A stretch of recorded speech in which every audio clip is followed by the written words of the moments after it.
10, 9, ignition sequence start, 6.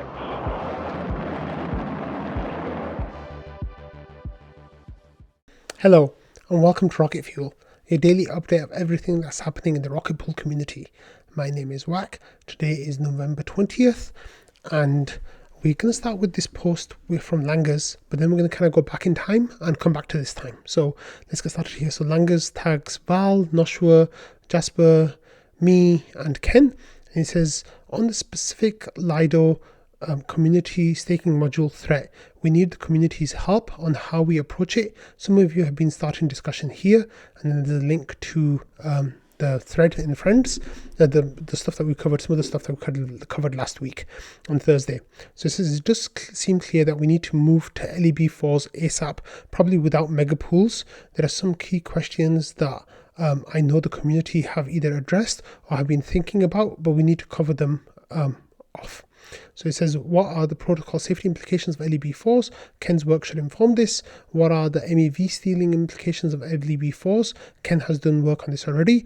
What are the gas and return of investment implications of LEB4s with or without mega pools? What do we do about the RPL bond with LEB4s? What do we do about commission with LEB4s? Should we release LEB4s ASAP and then deliver mega pools, or should we deliver LEB4s with mega pools? From a technical perspective, LEB4s without mega pools is a very simple change, but the complexity is around the stuff to be addressed above. There is benefit of having LEB4s without mega pools because it's likely that with mega pools we cannot implement a migration process. With mega pools, people have to exit and re-enter to take advantage. An RPL tokenomics change is obviously difficult both from a governance and technical standpoint, but we're happy to engage in that discussion. We've always been open to discussing priorities, discussing prioritizes and the roadmap. The roadmap is based on the community prioritization process, but doesn't mean that the discussion has to stop after that process. There are opportunities to engage with the team around priorities, very much related. And there are a number of places where the community is talking about the development process. I've continued the discussion in this thread, and then there's a link there as well. So let's take a step back and go back to Thursday and Friday and some of the talk that was happening there, and then we'll come and talk about Langers' post here and the aftermath of it. So on Thursday's episode, I was very upset. I was very angry. I was very passionate and talking about how Lido is in a position where it basically wants to eat the whole of the staking market, and some of that was inferences, some of that was projections, some of that was based on things that people from Lido have said in the past, namely Vasily, namely Hasu, talking about how Lido could incorporate all the stake onto their system. So here what I want to do as well is when I was talking on Thursday's episode, I was quite pointed about some of the comments I made about Noshua. I think that specifically was here, I don't think that makes them evil. One of the things that I should make clear actually, and I really should have been a little bit more measured in the way I talked about Noshua on Thursday's episode, but I think when Noshua was talking here, he's not necessarily trying to, and if I'm putting words in his mouth, I'm sure Noshua will correct me, but I think Noshua was one of the people who spent a long time trying to think of ways to make Rocket Pool the best possible liquid staking protocol. Noshua's put forward a lot of ideas. Noshua's put forward a lot of suggestions. Noshua's done a whole lot of work in trying to make Rocket Pool better. Many times, Noshua's work has fallen on deaf ears. Noshua has repeatedly made statements, regarding RPL, regarding Rocket Pool, regarding things that he think will make Rocket Pool better. And for a long time, they're falling on deaf ears, only for them to be picked up like a year, maybe even more later. Now, I can give you an example of something like that that's happened. So when the pETH, nETH debate was happening over around a year ago now, Noshua was talking about having fixed collateral bond on the RPL node, on a validator, and everyone just has a set amount of RPL that they need to have, 10% of their borrowed ETH. and that would be it. And they'd get everyone who had a validator that was running, they would get rewards per validator instead of level of collateral required. Now, not sure, championed that discussion. He was actually even talking about that, I think, before the pETH and ETH debate happened, and people didn't really pay attention. People didn't really listen. It took a whole long time for Val and others to kind of take up that charge again this summer and start talking about like changing collateral levels, and only then did the idea kind of like get ignited in the community, and only then did change happen. And we just voted through RPIP 30, and those changes will start happening pretty soon, I think next rewards period. So not sure, and I'm only kind of gathering information from what I've seen. He said he hasn't spoken to me about this directly, personally, anything like this. I think Noshua has just been quite frustrated that Rocket Pool's been in such a great position. Like, in terms of decentralized protocols, we've kind of been first to move. We built a really healthy mind space in the Ethereum staking ecosystem and communities. And I think Noshua thinks that, Rocket Pool's kind of stalled when it could have grown so much more, so much faster, so much better, and it hasn't. And I think some of the frustrations from some of the comments Noshua was talking about on Thursday that I covered in the episode kind of stem from that. And I think I might have been a little bit too pointed in some of the things that I was saying about Noshua. Like, so even though, Noshua did use the words, I don't think that makes them evil. And some of the things that Noshua was saying, like literally, that's what he was saying, right? So it's not like, I was putting words in his mouth, but I think what would have been fairer was to kind of show that bigger picture of what's gotten us to this point, and what the point that we're at now is, where people are talking about this being an existential threat for Rocket Pool. And I think what the Noshua's frustration was that, this could have been avoided a long time ago if he had been listened to, basically. And I'm not here to say, whether Noshua is right or wrong about that, but that's just, I think, where some of the grievances that Noshua has kind of stem from.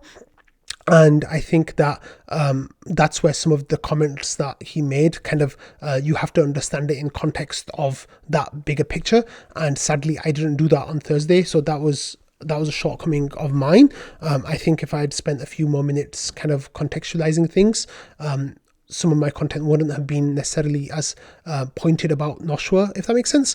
But anyway, I think that covers all of that. So let's kind of go back to where we were then, on some of the stuff that we covered on Thursday. So that was the Noshua the evil thing. And then what kind of happened was, the discussion kind of started right away, right? Like people started talking about like, how can Rocket Pool adapt now? We have a year, we need to adapt. How can we adapt? So, Jasper started making comments. Miko from Diva was making comments. Valdorf was making comments. So Jasper, one of the ideas Jasper had was like, can Rocket Pool reduce the RPL bond?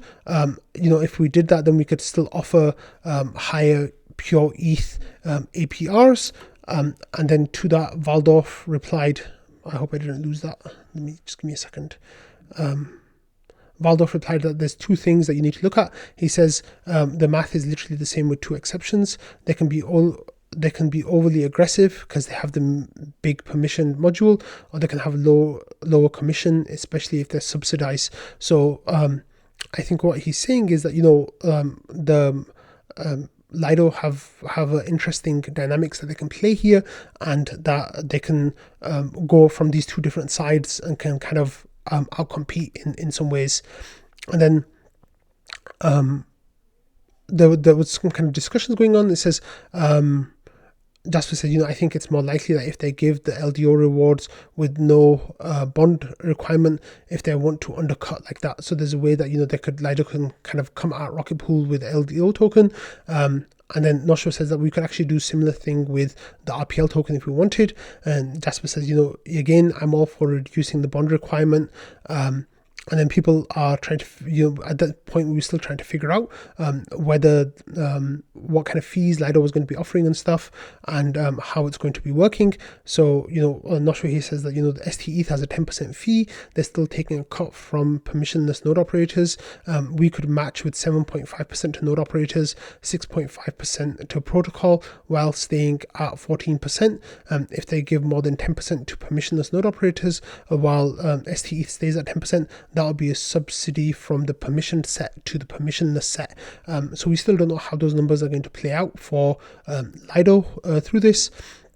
And here Jasper was thinking of some other numbers of how we can kind of divide out rewards. So he was saying, we could give 7.5% of rewards to node operators, 2.5% of rewards could go to RPL holders, and 4% of rewards could go to the ODAO. Then there'd be no RPL inflation. He says, how wrecked would RPL's value be? So that was kind of one of the questions that kept coming up. Like, could we grow Rocket Pool while also could we change the way the Rocket Pool's token RPL is used in staking while also maintaining some of the value of the RPL token? So not sure. He says that one of the things that is a problem is, say, the current tokenomics have a level of rigidity that could turn out to be catastrophic, because it means that like there's limitations on what you can do. Valdov here said, replying to Jasper, saying we can literally just shift the percentage of bonded ETH requirement from 10% to 6.5% to do something like this. There's no need to make things more complicated, like to jump through more hoops. And then Marceau says, and you don't think shifting the bond like that would destroy the RPL and hurt Rocket Pool as a whole in the process? So, Jasper said we'd have to keep inflation high then and keep paying 70% to nodes, right? Marceau says paying RPL to node operators from inflation is not very important long term. Most RPL will be staked eventually. And then what happens is, you just dilute your own stake to pay yourself. So the people who then get punished in that sense is the people who are holding RPL for speculation purposes, because they are being inflated away, while the stakers are just keeping the status quo for themselves, except the 2% of inflation that goes to the PDAO and the ODAO, that they're losing that instead of losing 5%. So this discussion was kind of going back and forth. Like Val and Noshua were providing lots of different ideas and perspectives, and people were kind of coming in and asking them questions. So here there was the point, like, shifting the bonds, and Val says that goes the same argument you used, more growth. And then Noshua says, sure, it will give you more growth, but that doesn't matter for token price if people already price that level of growth into the token value. E.g., if your investment thesis was that you can get 20% market share with 10% bond, and the bond is then reduced to 6.5%, you lose 35% of that projected value that you think you would have. So those are the kind of like trade-offs that were happening. I said, how does this stuff compete with mega pools that we might be getting before the CSM goes live? Noshua says we haven't figured that out, how the mega pools LEB4's bonding curve will work. If it's just what we're doing currently, I don't think it competes well with what Lido are suggesting. And then we just covered that already. Here, my guy said, on a scale of 1 to 10, how worrisome is all of this for the future of Rocket Pool? And Val says, so this is just, there's always going to be serious competition. This has always been the case. Our current high protocol fee and rigidity are not new concerns. Full credit to Noshua for as often being on the early vanguard of the topic. And Val says, I'll go with, this has long been a worry in some form, and I'm not more worried today than last month or the month before that. So I think that was kind of reassuring to some people that, people like Valdov not necessarily more worried. I guess I was kind of worried on Thursday's episode. So anyway, then here my guy says the current RPL rework causes a switch that more likely to be voted in next years, or do you think? And then so this is like asking about the tokenomics change in RPIP 30. So Valdov says this is kind of different. The current thing is let's spend the money where we're already spending it in a more aligned way, not let's change how much money we spend on node operators versus protocol, and it's not let's redesign value accrual. So then he says I expect we'll get a vote on one of those sooner or later, ideally sooner depending on the energy and foresight, but at least later if we see competition starting to eat our lunch. And he says for what it's worth, there's a patch fixed of just changing the minimum bond percentage, though Noshua will be quick to point out that's still very rigid. It also locks more money than strictly necessary, but that's a lesser concern. So this is like what that But actually, I'll let Noshua tell you. I said, we have to be very careful about how we proceed here. On one side, we get eaten alive by Lido and other services. On the other side, the RPL token's value could crater. We have to thread the needle. It's going to be incredibly difficult. So Valdov says, I don't think it's that hard. We just need to pick one of the dynamic options. The token will go to the value that's necessary. If that means it craters, it means we were overpriced before. Overpriced and brittle is just a future bomb. And he says, if you go static and willing to vote in changes, we'll do the opposite. Price will do a weird thing because brittle, but we'll respond with the vote. Either way, the value is eventually what the value is. And then people just kind of talking about like things. So I said, I guess I'm just trying to avoid the cratering, but I get what you mean. And Nosho says there's no magic here. You can't extract arbitrary value. So this is actually really important because there's a set amount of value that comes into Rocket Pool, and that value is the rETH commission that rETH holders pay into the protocol. That's the Rocket Pool's income that comes in every month. You can't magically make that number higher, and by making that number higher, then it has costs elsewhere. By making that number lower, then you also have costs elsewhere. So that's where like there's some like balancing acts that kind of have to be done here. Nosho says there's no magic. There's no way of getting that value to be higher without having other costs elsewhere. So this discussion kind of went on. And then my guy said, what do you mean by the dynamic options? And Val says there's a million details, but some ideas like this. He says a minimum bonding requirement can depend on the deposit pool state with a PID controller to make less volatile, like a no RPL requirement. RPL gets a protocol fee to accrue value. Variants require locking or locking as secondary insurance in a specific pool, or a dynamic commission for all mini pools. This probably isn't quite enough on its own, but it balances rETH versus node operator / protocol, but it's not node operator versus protocol. And it says by dynamic option, I just mean something that breaks the rather rigid assumption of how much RPL value RPL captures. Right now, the 10% bonded ETH requirement essentially makes the claim assumption that RPL should be valued at 10% of rETH TVL, and that node operators will buy it at that rate just to operate. So these are some of the different tweaks that could happen that could change the dynamics to make Rocket Pool more attractive to people who might otherwise go to Lido CSM or solo stakers or whoever else. Okay, and then we just covered that part already. And then here there was a question of what is happening with the tokenomics discussion. I said, isn't Ken working on some of this modeling? I'd love to see what he thinks in light of the latest Lido news.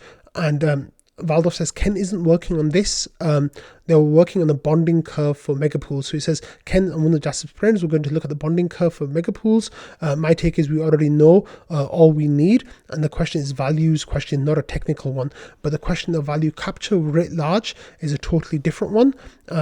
Jasper says, my friend dropped off. I'm not sure what Ken's status is. So here, then Noshua kind of explained a little bit more of some of the things that the Val was saying. He says, for others following along, there's many issues with being so rigid. There's no reason why it should be 10%, should maximize RPL. We might be better off at 5%, 8%, or 12%. Worst case, there's no equilibrium at 10% at all, while there would be equilibrium at other points, other values. All that uncertainty gets forced onto node operators, directly hurting the value proposition itself. So the idea is that, if we change that amount, the percentage, then it changes the dynamics of how node operators work, and it might make it so attractive for them that Rocket Pool can grow in a way that it wouldn't be able to grow without that. So there's ideas here going on here. So I said, how do we work this out or model it to see what works best?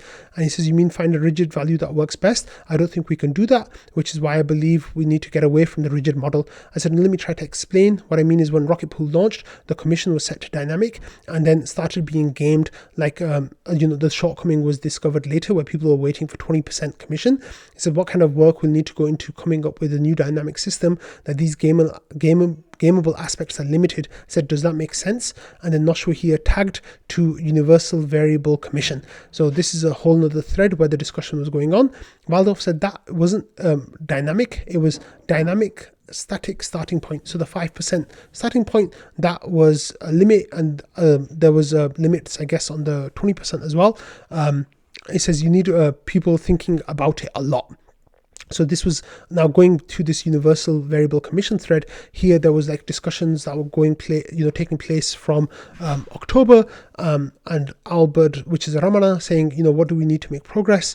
And Noshua says, this needs someone to put the work in and flesh out a design, then implement it, go through audits. I don't think we're in a place where this can happen without the team. So I kind of view it as ice until next time the team asks for input. And then Ramana says the first two could happen without the team, right? And Noshua says, not sure that's a realistic way to go about it. Noshua said, I put this idea on the list when the team asked for roadmap input. It didn't make it on their list for the next two upgrades. They aren't looking for someone else to do the first two steps. So I interpret this as that they don't want to do it. And then Ramana says, how would we get an explanation if it was overlooked or actively deprioritized? I don't know, this is pretty important stuff for RPL price, I think. And then Noshua says, if you look at the first image language posted there, it has universal variable adjustable commission on there. I'd say it wasn't overlooked and then just got narrowed down. And then there was some links there. And then here Epinef, kind of takes a stab at it. It says, this is what my ideas are. But the idea was that, the team saw this and then they didn't really explore the idea that much. And Noshua, I think, kind of felt slighted that there wasn't any kind of explanation or understanding of why, it wasn't chosen. There wasn't any reason given, but just know that it wasn't chosen. So then, that's what we just covered.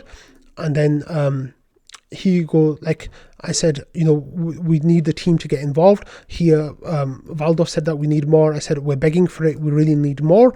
We need the team to get involved. And that's something that, we really need here. And then there was some ideas of, getting DAO buy-in and like how things happen and how things get done. And then like Valdov here, was talking about how he got RPIP 30 through. And Noshua said that, I don't think, if that's the only way to get work done, is that it'll be very unlikely to see any RPIPs getting through that Val is not actively working on pushing, because he spent so much time working on those that it's just unfeasible for like other people to put in that amount of work. And then Noshua says, if the issue actually isn't wanting to touch microeconomics game theory things, they could turn it into a bounty. So the team could say, hey, this is something that we're interested in, let's make it into a bounty and let the community kind of work at it, and then we can get involved at a later stage. He says they could turn it into bounty. Working on the bounty that the team signaled they are interested in is a lot more appealing than going out there and choosing your own adventure. So I think this was all really interesting. So this discussion, there was a lot of really, really good input that happened over the course of a couple of days. And this is the kind of thing that, you could see Noshua was like really taking seriously, right? Like really kind of debating with the ideas and questions that people were presenting, which goes back to the thing that I was saying at the beginning of this session. So yeah. Okay, so then what does that bring us to? More comms, right? So I don't know if the team were following along with that or how much they were, engaging with the ideas that people were talking about. But then this is what happened overnight, like yesterday evening, where Langas makes this post in governance and kind of tags people who were kind of prominent in that discussion, which is Valdov and Noshua, of course, but then Jasper and myself who were asking questions, and Ken, who was doing some of the modeling work as well. So then here's where the questions start. So, I already read out the questions that Langat had. You can read them if you're interested. Valdov responded pretty much right away, saying LEB4s are fine with forced exits that are coming up, and node level collateral, and then C, and then that's his research that he did about LEB4s. He says on its face, we get more commission on ETH, that we also you'd pay double for gas, but it's not enough really to counteract that. With question 4, he says, what do we do with the RPL bond? And Val says, is this question assuming that folks won't be up for the exposure of 2 plus 2.8, which is kind of following the 10% of borrowed ETH? If that's the case, I think the ideal has us change the value capture mechanism rather than just switch to a lower borrowed percentage. And then this value capture mechanism is kind of what we were talking about with the dynamic stuff and how you might be able to incorporate some new value capture ideas, and just change the system completely. But then he says, And far as there's excess beyond what's needed for number 3, we can lower it. This is mathable with a couple of perspectives, but straightforward. And then LEB4s, he says, without a big smart contract change is indeed very small tweak. The question is just how many folks are into it given the high exposure.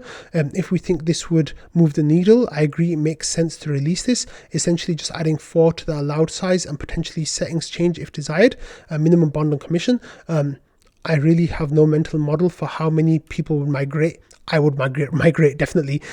And then he says, a question, is there any chance we could remove the opt-in nature of delegate upgrades for LEB4s?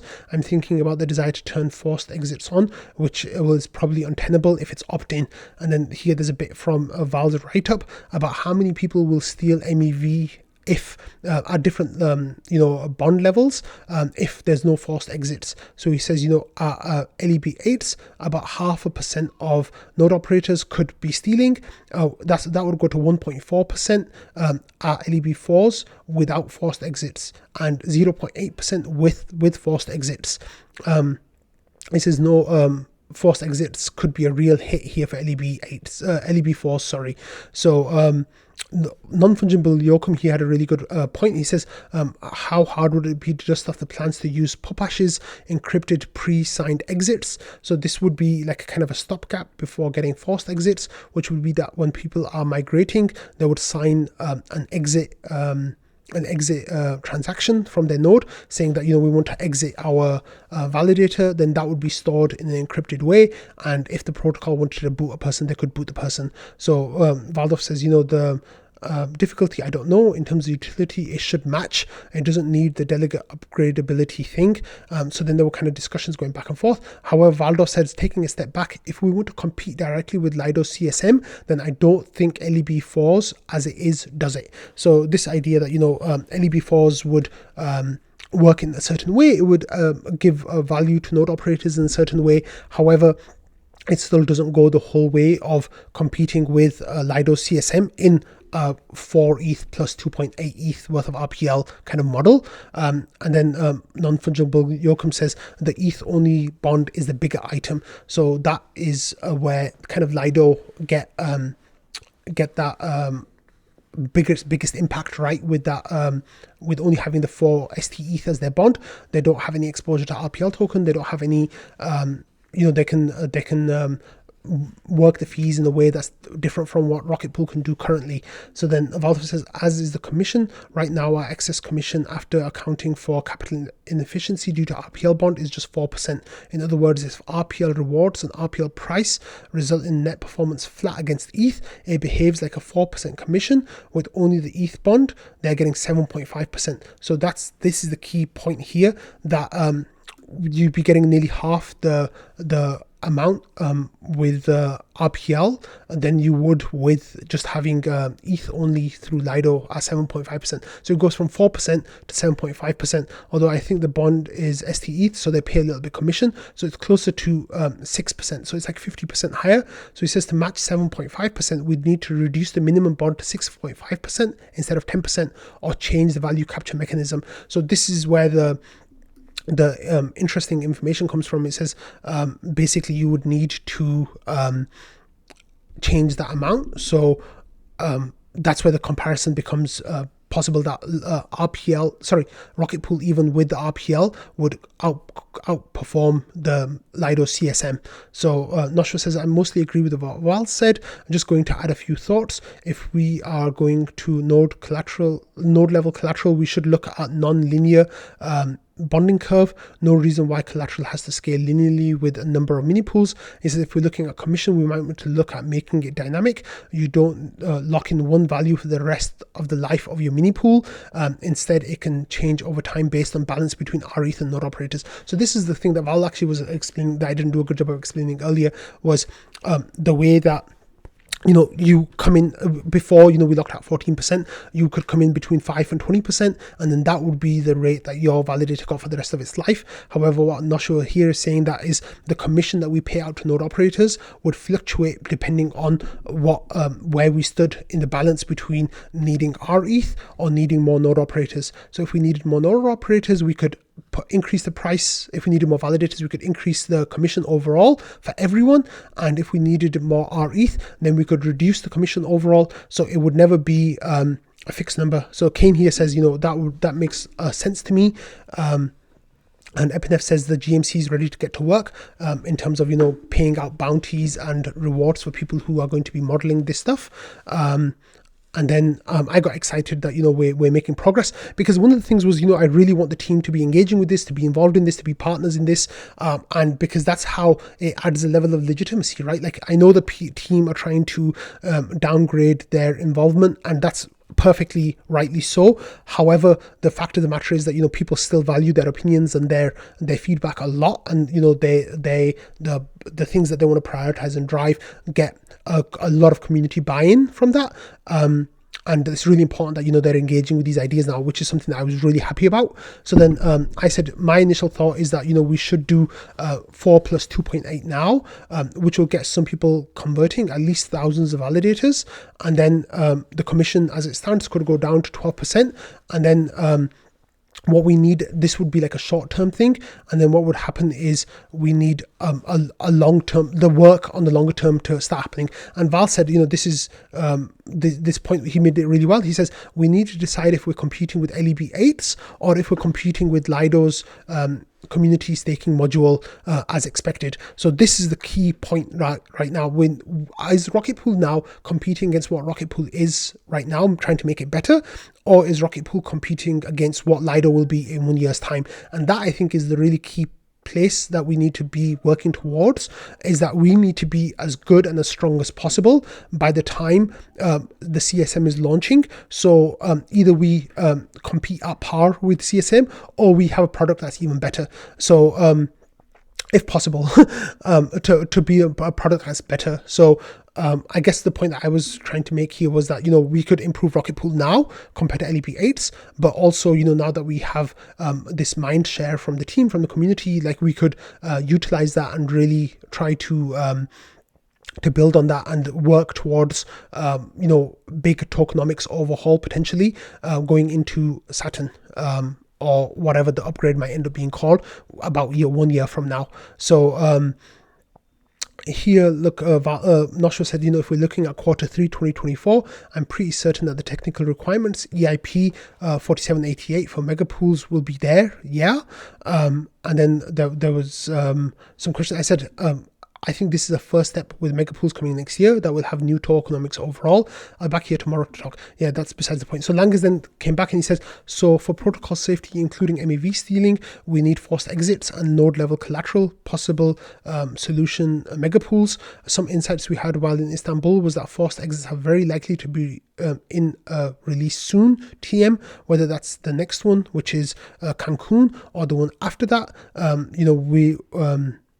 Is difficult to say. I've been told that they could be in the next release, but it depends on the progress of another priority they're working on. So that's some nice, interesting alpha there, because I thought, the Cancun was almost, it wasn't feature set, of course, but it was getting close to being feature set. So feature locked.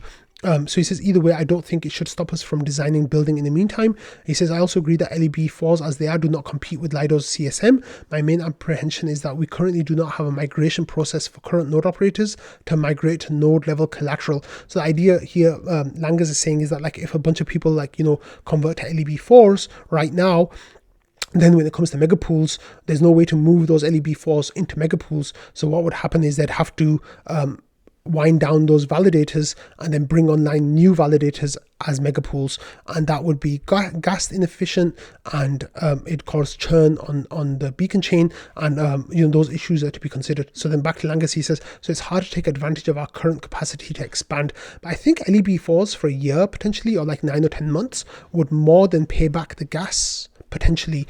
I'm not sure, someone would have to crunch the numbers on that. So Langes says, as soon as Kane is free, you can have a look at it, but community support on this element would be tremendously helpful, which of course is there, I think. And then he's saying, is there any chance we could remove the opt-in nature of delegate upgrades for LEB4s? And then Langes says, all mini pools have the same proxy implementation that includes upgrade and rollback functionality. This is baked into the proxy and cannot be upgraded. That said, there may be a way to get around it. This is the reason why we're keen to go straight to mega pools, because we would want to move to a new proxy proxy that at the very least removes the rollback. He says, in general, I would prefer to focus on the release that meets our long-term goals rather than rushing to respond to an immediate threat. There are many moving parts to consider, so a deliberate approach would be best. Now, I agree with Langas in this, that, we need to do it right, basically, even if that takes months. However, we need to start working on it right now. This isn't something that, hey, we'll start working on it in January, and by the time we get community feedback, it might be like March, and by the time, we start coding on it, it might be June or something. Like the fact that Langas and Kane are already involved in this discussion is really filling me with hope that, we want to start work on this right away, which is really great. So then, Langas says there are a number of options floated for what it might look like if we get LEB4s. It will certainly be less than 14% because with LEBs you're earning commission on the larger amount of rETH allocated ETH. That said, a dynamic model has also been discussed. So Valdov says that like LEB8s, LEB4s, the way we're saying, they won't be competitive with CSM. And Langas says, we need to lay out the options. So here, there's a new options draft that was created that I'm going to be talking about in a minute, so let's not go there yet, where people are like putting ideas. If you want to start engaging with those ideas, please get involved in this stage, because right now everything is up in the air. If you care about Rocket Pool, if you care about RPL, if you care about being a node operator, if you care about any of these things, your opinion, your value, like your perspective counts. Please get involved in these discussions right now, because they're going to have really big impacts on the future of Rocket Pool, on the future of staking on Ethereum. This is a really monumental period in time, and we need to do our best to like take control, seize the reins, basically, is what I'm trying to say. And then there's discussions about 4 plus 2.8, etc. And I said, there's a lot of people who do have the RPL required. There'll be a temporary shot in the arm boost from node operators we already have, instead of a way to attract new node operators. That'll happen with mega pools after we come up with the new bonding curves and tokenomics to match that. Like Val said above, LEB4s alone are not enough to beat Lido CSM. We need something more ambitious. Let's see if the dangers outweigh the benefits in the short term. And I was kind of referring to MEV theft that might happen without forced exits. And then there was this discussion kind of kept on going, and I've been talking about it a lot, so please go and read that. But let's talk about the options draft. So here Val said, I'm going to put a big brain dump, and this is going to be rough for the next few days, with it being Thanksgiving week in the US, but he'll refine these ideas. So he says high level options, LEB4s without changes to settle or for settings or forced exits. I think most of the math on the worst case in the LEB safety doc, which is what I kind of talked about before, about MEV theft getting stolen. He says LEB4s with forced exits and say 7.5% minimum bond, the node level collateral. I think they have the math on the worst case LEB safety doc, node level collateral with a bond curve. Essentially, you can negate MEV theft if we wish, which is a big step up, and then see the LEB safety doc. And he says subvariants, there's no minimum charge change to 6.5%. Alt value capture, e.g. pay out a share to stake to RPL. Would love to get outline versions for 2 or 3 choices here. And then there's a link to a forum post with the dynamic commission. He says it will be good regardless. This is orthogonal to all of the above, which is split node operator versus protocol. This is node operator plus protocol versus users option. He says this is a DAO driven, e.g. we expect it to change quite rarely. The deposit pool driven, this is the simplest version, might be time gating, where if it crosses X block clear, it will drop below Y. If it's been X blocks, Z blocks, anyone can call to change commission one step and update the stored block. Smoothing and or PID options are possible too. Steal from RAI at the high end could be another metric, like amount of burnable ETH, etc. It says dynamic commission could be worked separately. For the top section, I'm picturing a table including a column of first perspective POV from, and then there's a link. It should have a row for CSM. I don't think I'm getting time this week, so any drafting work or figuring out some of the missing details would be great. And then Nosho says, so maybe dynamic commission isn't strictly orthogonal if we're going with no changes or something like lowering minimum bond. Yeah, if we're going to a protocol fee, it might make sense to look at scaling protocol fee as well. Could act as an amplifier. If we think that node operator side is more sensitive to commission changes than our ETH side, for example, if the deposit pool is very full, total commission goes up, protocol fee goes up a bit as well, or it could be dynamic based on different metric, something like TVL. If protocol is doing well growing, a higher protocol fee is possible. At the extreme, this is the idea of using fees to soft limit at a certain size. In reverse, lowering fees might be necessary if the offering isn't attractive for node operators and rETH at the same time.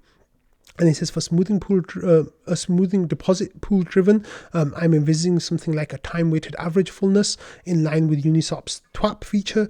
It says any deposit to or withdraw from the protocol updates the average accordingly. Then the commission is just adjusted based on the value for the next period. Could be 28-day rewards period for simplicity. One aspect is to consider how it interacts with claiming of staking rewards works. Say commission as 10% in period 1, 5% in period 2, 11% in period 3. If someone lets rewards accrue and doesn't claim until period 3, we'd have to make sure that they get something like 8.67% commission, average of the three values, not 11%. We just need to track the last time the claim plus commission for each period for that. So this was like really starting to get into like some of the details. And then he says, took a stab at the reference comparison thing. So here, there's a reference of Lido CSM, and then overall return on investment versus solo math, and then what the numbers look like there. So it says overall return on investment versus solo, so that's 42% higher. RPL exposure is 0. And then the 16 ETH validators, so overall return on investment versus solo is 3.6% higher. And then with forced exits, it would be 4.9% higher. And then there's like RPL exposure, what the percentages would be like. And then there's a bunch of like different scenarios here of what it would be like compared to Lido's CSM or solo staking. And then so the one that would get us competitive with Lido would be LEB4s with a minimum bond of 5.5% borrowed, so that would be 45% less than what it is now, and then that would give us a return on investment versus solo as 43% higher. But then of course that would give you RPL exposure instead of having straight ETH exposure, so there's still some limitations. So this is kind of where the discussion stands right now. There was a whole lot of different moving pieces, so I'm really sorry if I missed anything, but yeah, this is starting. This is real. Please, I urge you, I beg you, get involved in this discussion if you have any interest at all in how Rocket Pool is going to grow going forwards. There are big discussions starting right now, which are going to shape the path Rocket Pool takes over the next year, and how we remain competitive against Lido and other services. So this is crucial for any of you all who have any interest at all about the success of Rocket Pool. Please get involved in these discussions. Please ask questions. There is no such thing as a stupid question. There is no such thing as a dumb idea, as long as you're willing to learn, right? So yeah. Okay, so that was 42 minutes. I actually covered it for longer than I did on Thursday, so good stuff. Okay, next we have Val's governance digest. So he says sentiment poll for RPIP31. So this is RPL withdrawal address. Click on that link if you want to get involved in that discussion.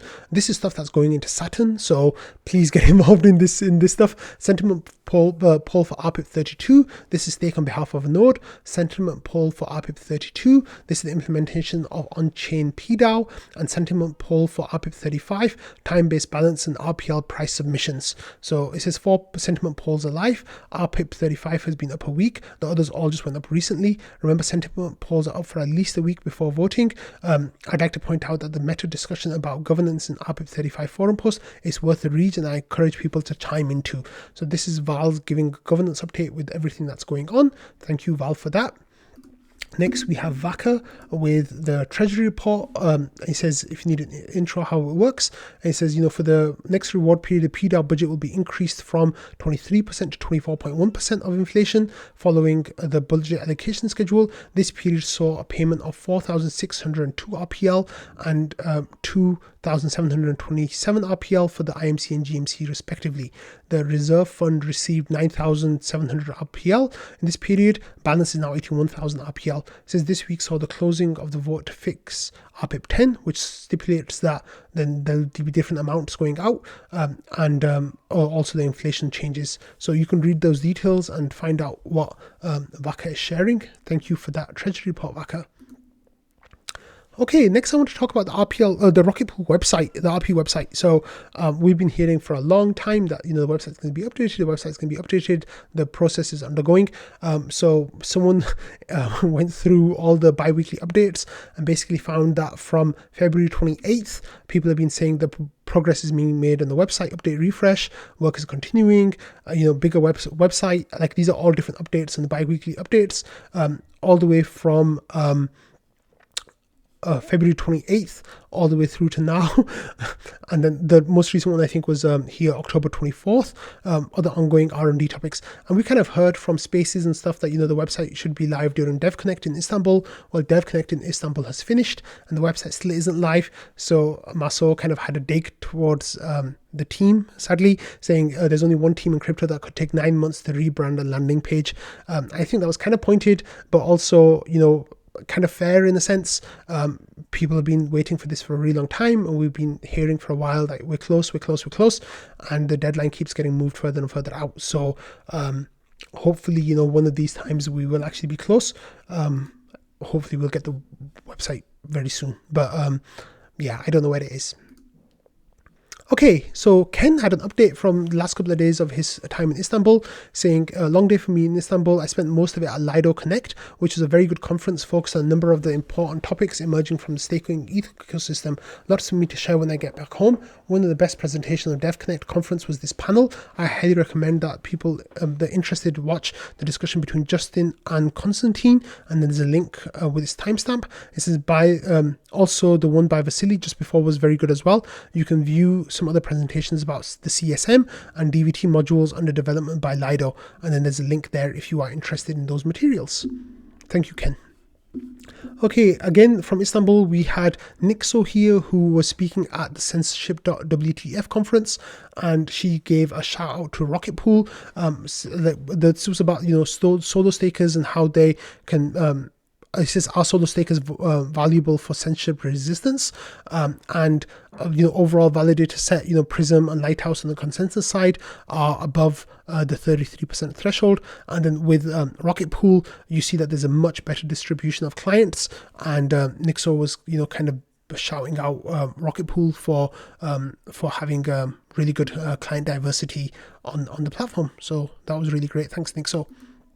Okay, next we've got some news from Aave. So Aave, as you know, were discussing getting some of their treasury into rETH. Well, this went to vote, and the vote was quite one-sided. So the 100% of people voted yes on this, and I think the amount is basically around 1,000 ETH, but I'm not sure. It just says the remaining amount that's in the treasury, other than 100 Aave ETH, wrapped ETH, that they're going to hold on to, and then the rest of it will be converted into rETH. So this has already passed quorum. This is already has 100% of people voting yes, so this will be going through, which is really, really great to see. Thank you, Mark, and other people at Aave who are working on this.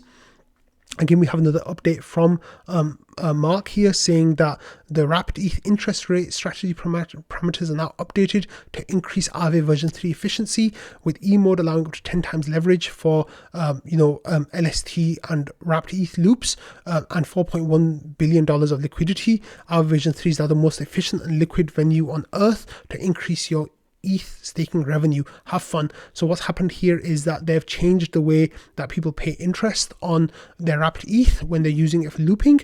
So what's happening now is that this will make looping with STETH and rETH more profitable. That was one thing that we were struggling for quite a while, was that it wasn't profitable to loop because the borrow rate of wETH on Aave was higher than the reward rate of rETH, but now with this changing, it should be more profitable. So if you play around with that, please let me know. Let me know the details, and let me know what kind of numbers you all can expect, because this is a strategy that I've been hoping for quite a long time that it works, and it looks like we might be getting to a point where it can work now. So let me know what's going on with that if you are following what's happening there.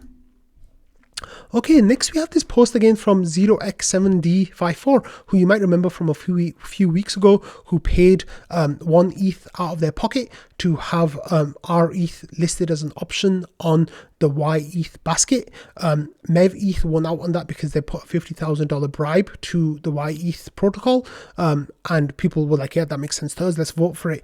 So now 0x7 is putting rETH forward again, and he said, I've again paid the listing fee for Rocket Pool's rETH to be considered for inclusion in YearnFi's great yETH product. Voting starts in 2 days. I believe in what rETH represents. It belongs in yETH. Another LSD would need to bribe dollars to beat rETH. That's also good for yETH and YFI token. So, it's a win-win, I guess, for 0x7 here. So that was really nice of them to spend their 1 ETH again to put rETH on the ballot.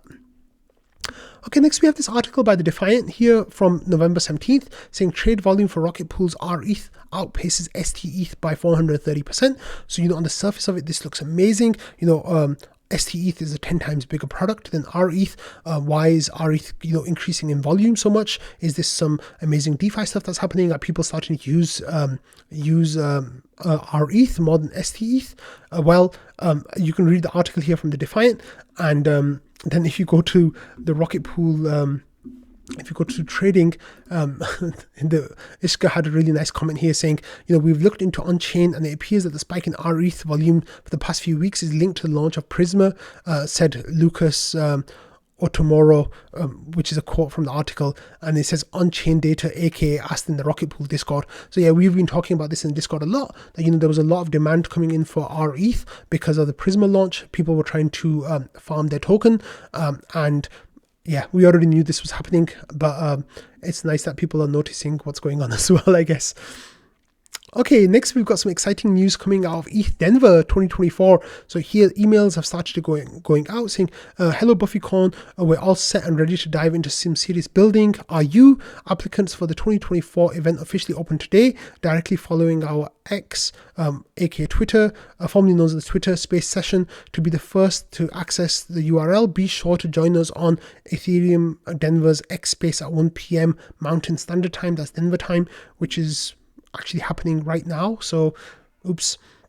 And then Ken here as well. Of course, Ken was a huge champion of EthDenver in the Rocket Pool community last year. So Ken says, to me, this marks the official start of EthDenver planning. I can't wait to finally get my application in for this year's event. So then if you want to listen to the space, you can go and do that.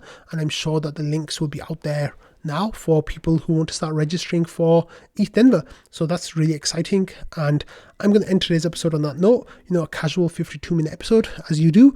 But that's partly because I missed Friday's episode as well. A lot of the stuff in the beginning of the episode I was going to talk about in Friday's episode, but I didn't get to it. So yeah, thanks all for watching, listening, and being part of the Rocket Fuel community. And I hope you all had lovely weekends, and I will see you all tomorrow. Bye.